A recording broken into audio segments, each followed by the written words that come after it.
You're in the right place today if you have aging skin and you think, my makeup is just not working for me anymore. I need all new makeup. I need to start over from scratch. You do not need to start over from scratch, but we may need to tweak things just a little bit. Hi, I'm Dawn from Just Doing My Best. I am so glad that you're here. It means the world to me when you come and hang out with me. We're going to talk about makeup today. I'm going to hurt your feelings for just a second, but hear me out. If you've ever thought this makeup is not working, it's not the makeup, it's you. Let me explain. Our face is changing. Our skin is changing. Everything is falling. Everything is falling. For the most part, you can use almost all the same makeup you've been using. We just need to make a few changes. Here's the number one change that I want you to make. Under your eyes, I want you to get a balm and put this directly under your eyes right before you put makeup on. We've got wrinkles, we've got dark circles, we've got age spots. Our skin is sagging, so we need to accommodate for that. What that balm will do is it will hydrate that under eye area and it will fill in some of those fine lines so that the concealer can actually do its job. That's my number one tip. These 5 tips today are designed to give you ageless, beautiful makeup. Maybe even help you look about 10 years younger. And I just shared to put balm underneath your eyes. That helps fill in those fine lines so that that concealer doesn't misbehave underneath your eyes. I just applied my foundation. And by the way, I'm going to link everything that I'm using down in the description below. My favorite foundation is the Maybelline Superstay 24-Hour Skin Tint. If you're curious about skin tints, you can watch this video here, but I love this so much. A bonus tip that I want to share with you. When I applied my foundation, I stopped right here. So my foundation is on except directly below my eyes. That's one less thing there. By not putting foundation directly underneath your eyes, that's one less product to misbehave and age us later on in the day. So stop right there when you're applying your foundation. If you've been here before, you know I love a setting spray. Absolutely love, love, love a setting spray. And I have tried hundreds of setting spray. Absolutely nothing beats the Milani Original Make It Last setting spray. Most people are using their setting spray after their makeup. I use setting spray before, during, and after makeup.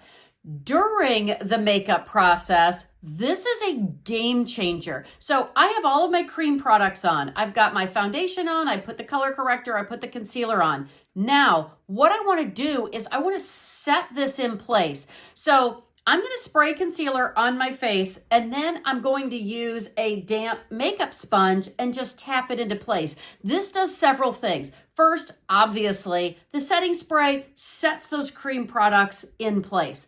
The second thing that it does is the sponge picks up any excess. I don't know about you, I tend to get a little heavy-handed with especially concealer because I feel like at 57, I need to conceal all the things. But if I get too heavy-handed with my concealer, it shows up a couple of hours later and it just looks like I was trying so hard. The makeup sponge after the setting spray picks up all of the excess. So you're not left with all of that. I'm telling you, the combination of these two is a game changer. While it's still wet, I'm not smearing, I'm not wiping, I'm just tapping. It's picking up all the extra makeup on the sponge, but it is also really helping this under eye area around your nose so that you don't see all of that separation and cracking and creasing later on in the day. If you do have a little bit of that later on the day, just take my ring finger and just tap that into place and it redistributes everything and looks beautiful. Tip number 3, we already know that our face is falling. It's a little bit more difficult than it used to be to apply blush on the apples of our cheeks because when we stop smiling, then it falls. I want you to use a different indicator of where to put your blush. Here's what I want you to think about is think about an imaginary line from the tip of your nose to your ears and keep all your blush up there. That way, whether you're smiling or not smiling, everything is going to stay up a little bit higher, a little bit closer to your eye, and we don't have to worry about that blush aging us.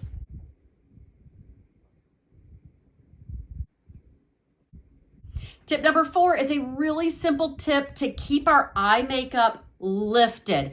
I don't wear a lot of eyeshadow. I usually put my bronzer above my eyes, but when we're applying, whether it's eyeshadow or bronzer in my case, to that eye area, it can be really easy to have that windshield wiper motion get a little out of hand, right? Have some of that eye makeup come down here. So it's just dragging our face down, giving us a more aged, older look. Here's how we clean that up.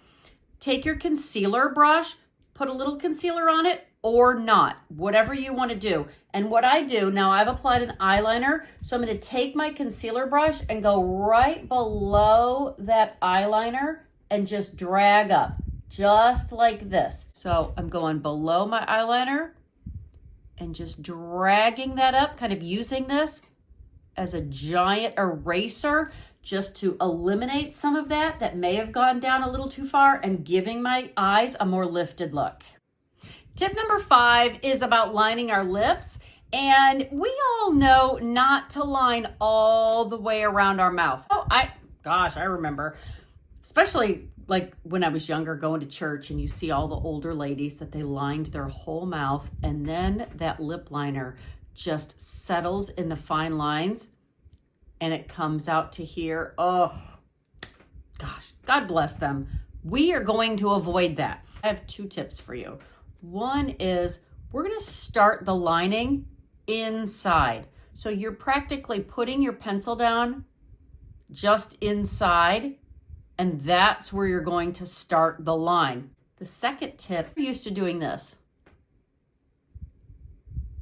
And start on the inside, but I want you to line up. Something about lining in a different direction. Grab some of that outer lip, especially if you're like me. I've had thin lips my entire life, and this makes such a big difference. Look at the difference just on those 2 sides, just by lining up. Like I said, something about that grabbing some of that outer lip just gives you a fuller lip. It makes a huge difference, just that directional change going up instead of lining down.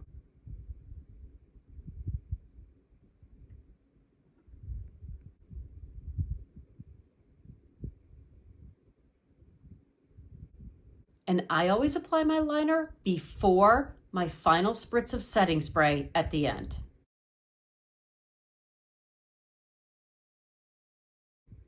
I hope these 5 tips were helpful, and I hope you see you do not have to overhaul your entire makeup bag.